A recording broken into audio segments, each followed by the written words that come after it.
Welcome, everyone, to the playoffs. It's the league. It's your commissioner speaking. Mm. The playoffs are fucking here. Week 15, and we've narrowed it down to the final six. Only half are left. The Smeagol's got left. The Columbia Dumpster Fire got bamboozled, as Pat Phoenix would say, hoodwinked, whatever. They were up. Uh, Basically they had taken the East as of like 2 days ago, and then yesterday I was setting some stuff up for this video, and I look and then I saw that I guess Sleeper had made some last second calculations to where the Dumpster Fire lost half a point somewhere. Don't know where that was. Maybe that's 5 yards of something. I don't know what that could have been from, but whatever. So the Rune Dogs are the East champions by literally 0.18 points. Holy shit. I mean, these two teams are so evenly matched. It's ridiculous. And we get to see them play this week. So it's going to be great. I mean, again, Rune Dogs only outscored, again, the Dumpster Fire by 0.18 on the season, and the Dumpster Fire have allowed 8.3 more points, and they have the same record. The only big difference between these two teams is waiver money. Mandy's got like almost 3,000 bucks, and the Dumpster Fire got like 800. But yeah, so that was really the only thing that really happened. Standings wise, the Voyagers did overtake the Titans Elite for second, but again, it doesn't really matter now that we're going into the playoffs. Um, yeah, so Finesse are the West champs, Quailmen are the South champs, and Rune Dogs are the East champs. Cheers. Mm. Now, different little power rankings here. Just gonna leave them up because nothing changed except the Voyagers overtaking the Titans Elite for third instead of fourth because, hey, that's where they are. Otherwise, nothing has changed for these power rankings. I did nothing to them, as you can see. What I've been working on the last like couple days, um, not the entire time, but just spare time here and there, is this. I've been cranking some numbers, guys, because I remember Matt, coach of the Hickory Grove Heaters, asking me, hey, it'd be cool if we know who had the best defense and who had the best offense. So that's what I did. I went through every single game of every single team and I calculated how many points the offense got and how many points the defense got. Now, when it comes to defense, if you can see there, it is defense and special teams. So, um, that will include the kicker. Okay, so the kicker and your three defensive players, that's where we're at. And we're going to see the rankings here for the rest of the playoffs. I'm not going to update that shit to include playoff stuff because fuck that. But yeah, let's get into why we're really here, the matchups. Okay, the fucking playoff matchups. Only 4 games because you got, what, 4 teams on bye. The Finesse, the Quailmen, the Tiger Sharks, and the Cartel. Number 1, 2, 11, and 12 on bye this week. So we only got 4 games instead of 6. So let's get in to the first matchup of the playoffs. Not, I guess, hold on. It's not really playoffs, I guess. It's more of the losers bracket, the battle for the number 1 overall pick. Matchup number 1. You got the Hickory Grove Heaters, and you got the Washington Wise Guys. And again, as you can see, I did all the numbers, cranked them all out and everything. The Heaters have the 8th best offense, not just total points scored. Their offensive guys, okay, quarterback, running back, wide receiver, tight end, flex. Okay, that's it. Matt has got the 8th best offense in the league, or 4th worst, however you want to call it. He scores 82 points a game. He's got the 9th best defense, 27 points a game. The defenses were very, very close. Okay, I kind of want to go back. I'll go back and show you just how close it was for everybody. Um, for the defense, especially. It was pretty crazy. And then you got the Washington Wise Guys, ninth in offense with 77 points a game, seventh in defense. So not terrible there on the defensive side of the ball. But again, you can see that jump. Okay, only one more point per game, but that's two spots. Okay, that's two ranks. But the reason for that is because there's another team that scored the exact amount of points as the Washington Wise Guys in defense throughout the entire season. The exact amount of points, which is fucking crazy. So there's a tie for seventh. So yeah. Anyways, yeah, this should be a good game. As it stands now, the Heaters should win this and continue their road for that number one pick. But who knows? The winner of this match will go on to play the worst team in the league in the Miami Cartel.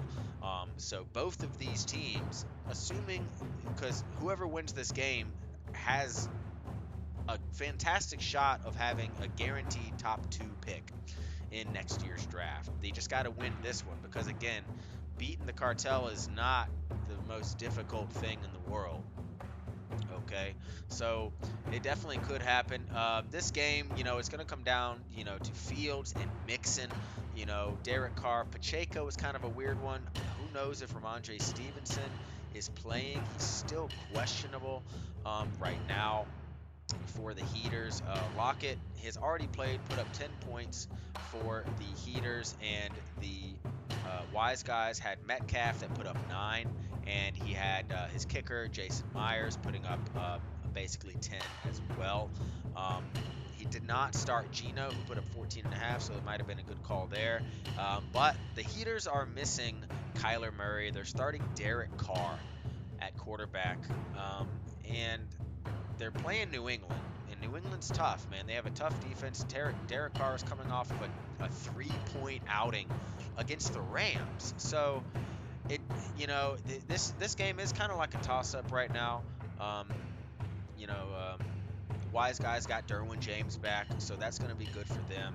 I think the X factor in this game is got to be ETN for um, for the Wise Guys. He hasn't done too much since week 9. Before that he was putting up 20 plus points a game. High. He's just going up, up, up, up, up, and then just kind of bam, has done nothing since.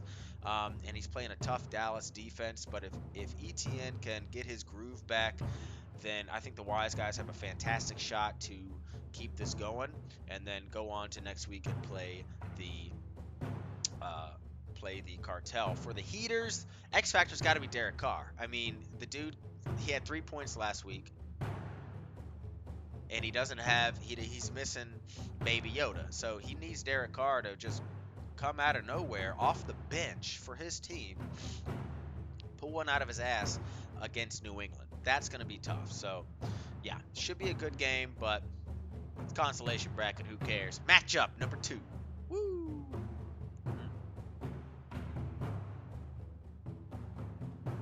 We got the Philadelphia Sneagles. 7th best offense, 7th best defense. They finished the season 7-7. And again, as you can see here between the last game, the Wise Guys, 28 points per game. The Smeagol's, 28 points per game. If we go back and we look at this shit, all right, let's see here. If you look, can I zoom in and enhance? Okay. The Wise Guys and the Smeagol's right there on your screen. Okay. They both scored the exact same amount of points. Okay. So again, Wise Guys and Smeagol's, you can see here at the bottom of the screen, they have the exact same number for points for on the season on defense. That is fucking crazy. Okay. They both score 28.42 points per game at defense. Again, that is fucking nuts to me that you can go 14 games and have two teams score the exact same amount of points like that. But whatever. So they're whoops, sorry. So they're tied for 7th in overall defense. And then you got the Trentham Trolls, 10th best offense, okay, 3rd worst, but they have the number 1 defense. I was not expecting that. I thought it was going to be Joe that was going to have the number one defense in the league this year. It is not. It is the fucking Trentham Trolls. They put up 34 points a game. Again, that also includes his kicker. Okay, but I mean, it's kind of ridiculous how many times the defense for this team has put up over 40 points. Okay. And you guys know me. I don't know if you've ever heard me say it, but my philosophy is for your defensive guys, you want 10 points. Okay? For your three starters on on defense, you want 30 points. And then your kicker, again, you want 10 points. So you want 40 points would be the optimal thing. Your standard of what you should be aiming for. And the only team that really even got close to that were the Trolls. I think they scored 4 more points than everybody else, the next best team on defense. So when it comes to the draft this year, they're obviously going to go offense because they don't need any help on that defense. But yeah, um, this game has already gotten off to a I would say rough start for the Trolls though. They've put up 29 points, but that was with Kenneth Walker, Ayuk, Jordan Brooks, and Hufanga. And again, their best player was Hufanga, who was on the defense. But a very disappointing outing from Jordan Brooks. I think he's like the leading tackler in the league right now, and he only got 8 tackles, which is pretty good for a normal linebacker. But for this guy who regularly gets like 15 tackles a game, it's not very good. Only 5.5 points at the linebacker spot. And the Smeagol's haven't played anybody just yet. Um, and yeah, this is gonna be a weird one because He's got Tua and Waddle, but they got to play in Buffalo, and I'm hearing it's going to be snowing or at least really fucking cold when they play. So this could be a low-scoring affair here. Um, I think X factor for the Smeagol's has got to be. I'm gonna say Alvin Kamara. I mean, where did this dude go? Is he fucking gone? Like he hasn't. He had 1 week, a week 8, where he put up 38 points. Outside of that, he scored uh, 20 points once, and every other time has been just like meh, nothing. He's the number 26 running back, and he's obviously hit a wall, or maybe the Saints just suck ass, but he needs to step up big time for the Smeagol's. And for the Trolls, I mean, you got to stick with it. It's Jonathan Taylor Thomas, man. This guy, he's coming off of a bye. He's playing the Vikings tonight, or today, whatever, okay, tonight for me in about 5 hours. Okay, and Vikings defense has been known to let in some guys, so I'm expecting Jonathan Taylor to have a pretty good game and to keep it close. As it stands now, the Smeagol's should win by about 10 points, but you never know what to expect with the Smeagol's. They could drop 70 or 150. You never fucking know with these guys. Matchup number 3, aka the actual playoffs. Woo! Battle for the East to see who can go on and play the champion of the South in the Quailmen. You got the Long Island Rune Dogs and the Columbia Dumpster Fire. Again, we already talked about how close these teams are. Rune Dogs, though, this is where the difference is. Rune Dogs have the third best offense in the league at 100 points a game, but they have the worst defense. Now, why is that? Well, there's a lot of weeks where Mandy just doesn't fucking start a defender. She's got an extra kicker in Matt Prater on her team. She's had him there all fucking year, which has caused a lot of bogeys in golf, which we'll get to in a little bit. But yeah, so she's got the worst defense in the league. For her to somehow win this game, she's really going to need to step up in that department. But if you're scoring the third most on offense, you got a little leeway, you get a little help.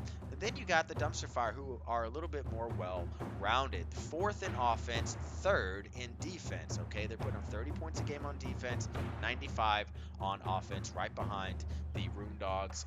This game, the Dumpster Fire are already up 23-0 at the end of the first quarter. Christian McCaffrey doing his thing, starting it off right for the Dumpster Fire and what they needed. And now it's really all up to James Conner. Very, very spicy. I want to call it spicy because I mean, if you look at this guy, the last 4 weeks, 22, 12, 19, 20. He had a bye week in there.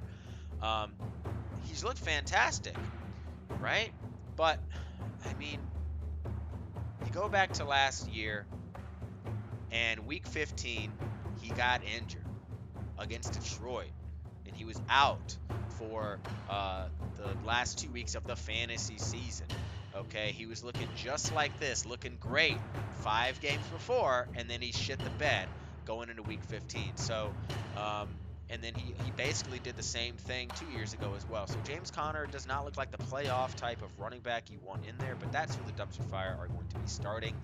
Another spicy take is he's got Allen, Williams, and Everett. 3 Chargers pass catchers against Tennessee, who doesn't have the worst defense, but they don't have the best defense in the world either. Very, very tricky to pick, who's going to get all those touches.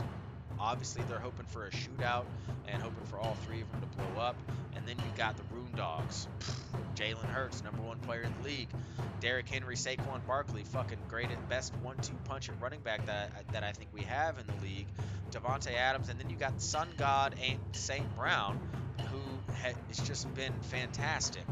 And it's really hard to pick against the Room Dogs with what she has on offense. But then again, you look at the defense, it's just poop. It's just poop. Let's in all these points. And again, as you can see, McCaffrey put up 23. So as it stands now, the dumpster fire should win by a touchdown. But we've seen the dumpster fire um, choke. We've never seen them in the playoffs. We've seen the Room Dogs come out of nowhere and take the playoffs by storm. She did it 2 years ago. Maybe shit can catch fire again. Should be a good matchup. Matchup number 4. Woo!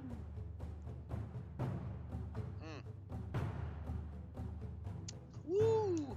Got the SC Titans Elite and the Vietnam Voyagers. I told you we were going to have this matchup again two weeks ago. But here we go. So, Titans are sporting the 6th best offense in the league and the 4th best defense. Again, I thought Joe had the best defense in the league. He's got one of the best linebackers, but again, it does say 30 points per game. There are some decimal points. Again, a lot of teams are very, very close. I think the teams 4, 5, and 6 are all separated by less than half of a point when it comes to defense points per game. Dumpster Fire, Titans Elite, and a few other teams as well. But I'm still blown away that the Trolls have the best defense in the league. But then you got the Voyagers, 2nd in offense behind only, who can you guess, the LA Finesse. 2nd team in offense, 103 points per game. 5th in defense at 29 points per game, right behind the Titans Elite. So a little bit more firepower for the Voyagers. This game has not started yet. It kicks off tonight at 1 a.m. my time, 1 p.m. your time, 12 p.m. Dan's time, if he's even watching. Maybe he's at the beach sipping on a pina colada because he's on a bye week. Or maybe he's in the film room getting ready for one of you Joe Blows to go in there. Talking to you, Mandy and Hunter. But this should be a good game. You got Burrow versus Brady, not only in fantasy, but in actual football as well. Going to be a great game. That'll be afternoon game. You got Austin Eckler and Dalvin Cook versus Montgomery and Latavius Murray. So I think the Voyagers have the edge there in the running back department. Wide receiver wise, Justin Jefferson and Nuke for the Voyagers. And then you got Tyreek Hill and JJ Smith-Schuster. Smith-Schuster has been doing whatever, but he did just blow up last game for 9 catches, 74 yards, and a touchdown. Joe is going to need that again from him if he wants to stick with it. And again, he's got Tyreek. He's got the 2 best receivers in the game are facing off right here. Justin Jefferson and Tyreek Hill. The only thing is, Tyreek is playing in Buffalo with a quarterback that doesn't like the snow. And Justin Jefferson's playing inside. So who knows? At tight end, they've got Goddard, who they still don't know if he's going to play. It says likely to play. But if Goddard cannot go, then they have to put in Dawson Knox, who's not terrible. He's actually, I would probably rather start Dawson Knox in the snow, you know what I mean, over a guy like Goddard, who even if he does play against Chicago, they're probably not going to need to pass that much because Chicago is fucking dookie. So I don't know. We'll see there. The Voyagers have Komet, who they just picked up off the waiver wire. Trust him a little bit more since they're going to be behind in Philly, most likely. Miles Sanders, Cam Akers. Yeah. Tucker versus McPherson. That should be a good game as well. And then the defense. Woo! Defenses are solid for both of these squads. But again, this game hasn't kicked off yet. I'm ready for it to start in about 5 hours. Should be fucking good. But let's get on to the predictions. Made by Playoff Hunter. That's his new name. Couldn't come up with anything else. Maybe Super Saiyan, but he's not a Saiyan. Great video, Hunter. By the way, this shit was had everything. Had everything you wanted in a video. Fantastic. But yeah, E-Man last week went 3-3, aka the champ. Went 3-3, so now again we're still at 49%. Only 4 picks this week for Hunter to make, and he had the Heaters over the Wise Guys in a rivalry game. He's got the Smeagol's over the Trolls in a rivalry game. He's got the Dumpster Fire over the Rune Dogs in a rivalry game, and the Voyagers over the Titans Elite. Which, is that a rivalry game? I don't really know. I mean, Joe and you know what? Fuck it. You know, whatever. Rivalry game. They're all rivalry games now. Fuck it. Now, this should be a good one. I know that Graydon was in there making the picks with him, but they were all toss-ups, and I feel like it was Hunter's picks, so I went with Hunter's picks here. I think the only picks where it was 100% in agreement was the Voyagers over Titans Elite, which thank you for fucking jinxing me, but hey, otherwise they were both 1-1 on the picks. Okay, but yeah, should be good here. And let's get on to golf. The real reason we're actually here. Fuck the playoffs. Golf. So these are your final standings, but where are the names? Well, we're gonna get into this because we just witnessed the craziest golf season I think we've had of the 3 times we've had it, but 4 years now maybe. Holy shit! So coming in at number 12 in golf final. This is it. Remember, it's only regular season. These are the finals right here. Final standings. You got P-Man in 12th. Only finishing 11 over, which is actually not terrible, but P-Man's pretty much been in the bottom basically literally since week 1. He got up to about 8th week 3, but you know, otherwise he's been down at the bottom all year, and he just could not dig out of that hole. So P-Man comes in last place. Coming in 11th, Hunter. Weird. This fucking team made the playoffs, but they can't fucking play golf for shit. I mean, they've been basically at the bottom of down here with P-Man basically the entire year as well. They finish at 8 over par. So, again, not terrible. I mean, I think last year, I don't know who got last name, it was Joe. It was like 19 or 20 over or something stupid. So, yeah, and there are a lot more birdies, though, than there are bogeys when it comes to scoring for this, but whatever. Coming in at 10th, Rico. Oof, rough.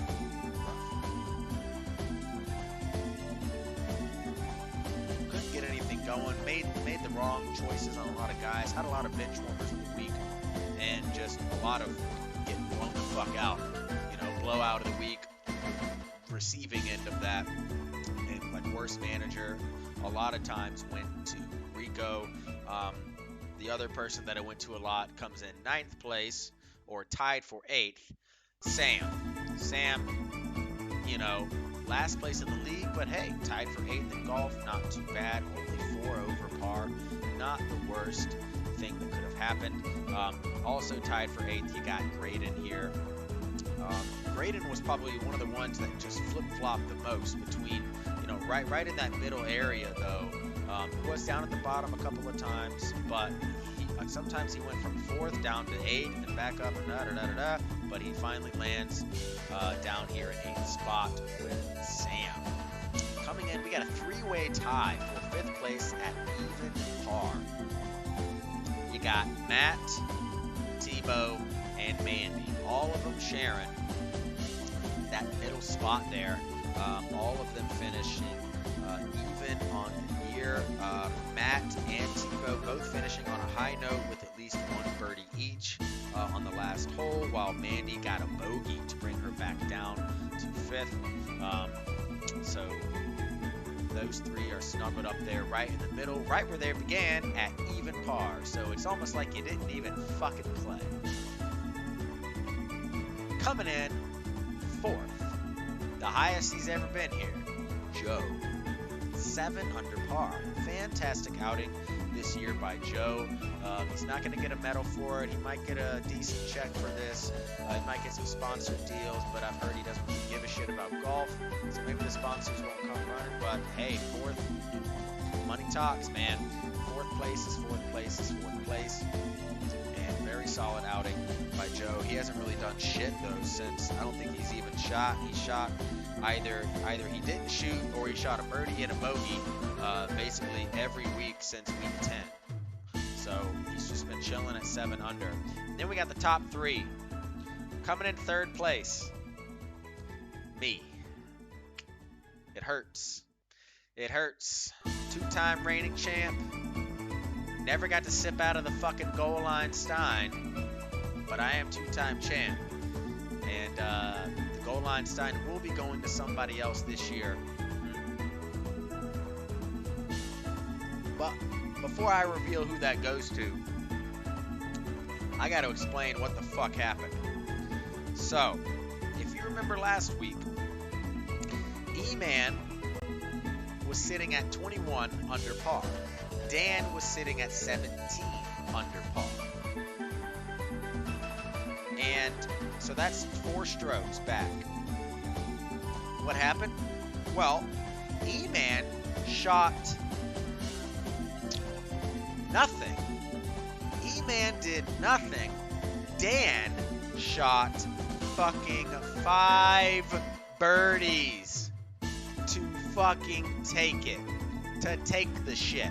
Dan scored the most points in the league last week, and he put up a quintuple birdie on the final fucking hole. Holy shit. What is that, a hole-in-one on a par 6? Is that even possible? I don't know. But Dan takes it by 1 fucking point. I thought, when I was doing the scoring, I thought they were going to tie. I really did. I thought, shit, we're going to have to go to a sudden death between Dan and E-Man. But then it was like, whatever the final scoring was for it. What the hell was it? It wasn't a bench warmer. I think it was defensive lineman of the week. Or something. It was one of the weird ones where I think it was like maybe blowout of the week or most efficient or something like that, and gave Dan the fucking win. So congrats to Dan. You have won golf 2022. And I don't know how you're going to get the goal line stein. Maybe next time you're back in South Carolina, you can pick it up from Tebow, or maybe Tebow can mail it to you. I don't fucking know how that's going to work. We'll figure that shit out. Put that fucking there. Holy hell. Cheers, guys, on a great golf year this year. Year. And, yeah, good luck to everybody in the playoffs. And good luck to all you fucking losers down there in the shitty bracket. Good luck to you fuckers. Joe, hope you fucking lose. And, yeah, next week is Christmas. So, I'm not going to say Merry Christmas yet, but that'll be next week. Cheers, assholes.